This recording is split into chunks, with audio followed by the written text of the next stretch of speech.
I'm sorry I've not updated on my situation, and for the people just now reading this, go refer to my previous post.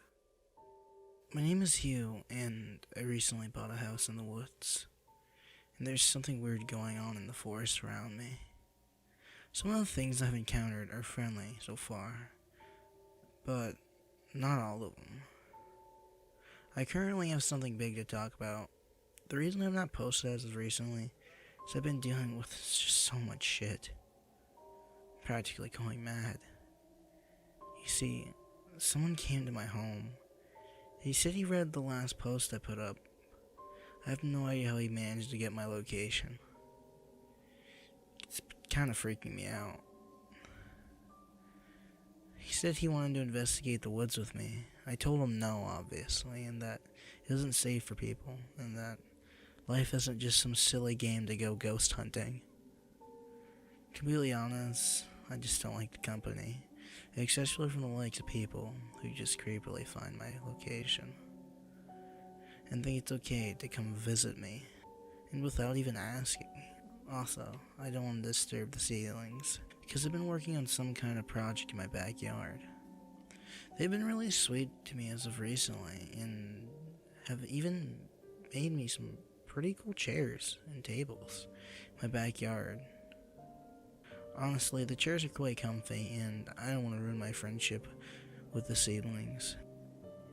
The dude seemed to have fucked off and left me alone after me telling him to leave, and scaring him by telling him this: the seedlings don't take kindly to intruders of this property.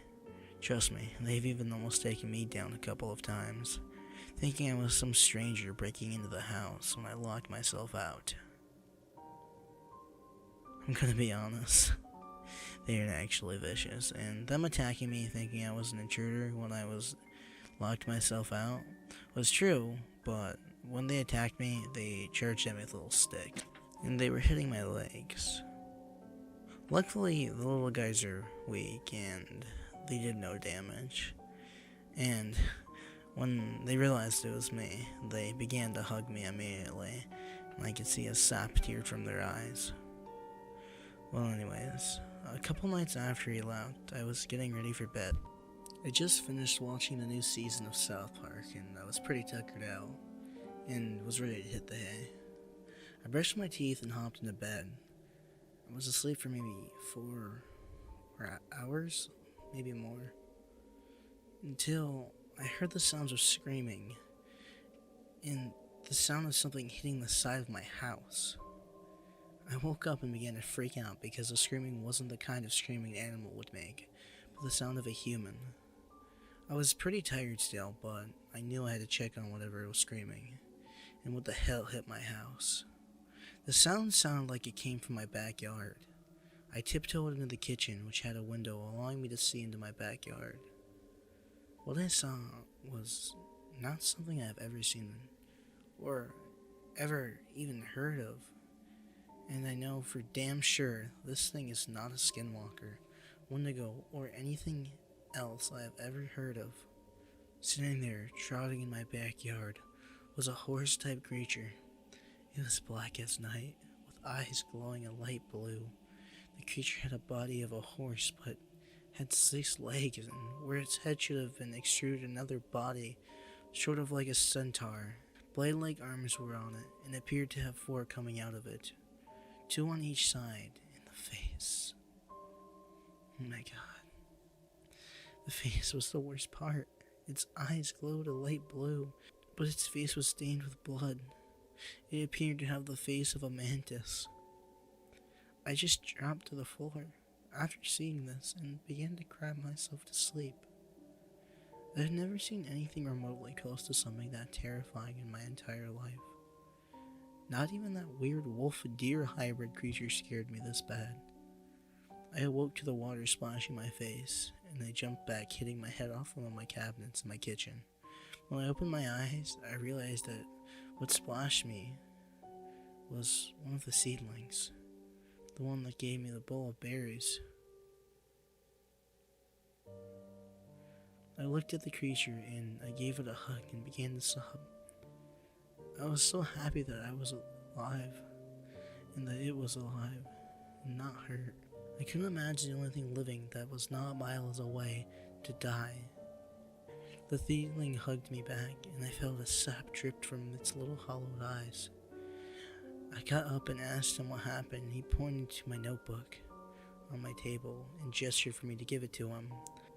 I did as he said, wondering why he would need it. He picked up a pen that must have dropped on the floor and began to write. I was in shock. The little guy began to write in English.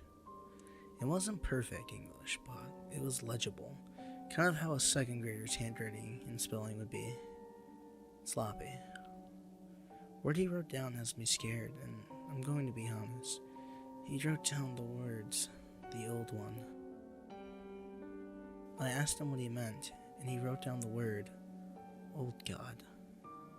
I'm going to be honest. I'm still freaking out about this, but before I had to think about the whole situation, the little guy wrote down the words, "follow." I followed him outside to the side of my sliding glass door, leaving my kitchen, entering the backyard, and next to the wall, plastered on the wall, was a massive blood stain in what seemed to be a small bucket full of a red liquid with a sponge floating in the water. I knew immediately what must have happened. What the creatures called the Old One must have taken the life of the man I told to leave. He must have stayed to see the unknown, but the unknown saw him first. I asked the little guy what happened to the body, and he pointed to a cherry blossom tree in my backyard. This tree was not there yesterday.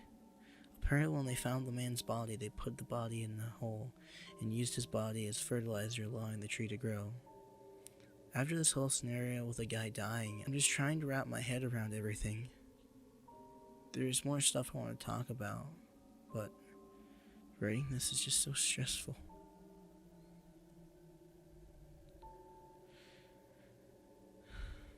I just currently want to go back to bed. Anyways, I'm gonna go to sleep. Any advice would help of what I should do? Till next time, you.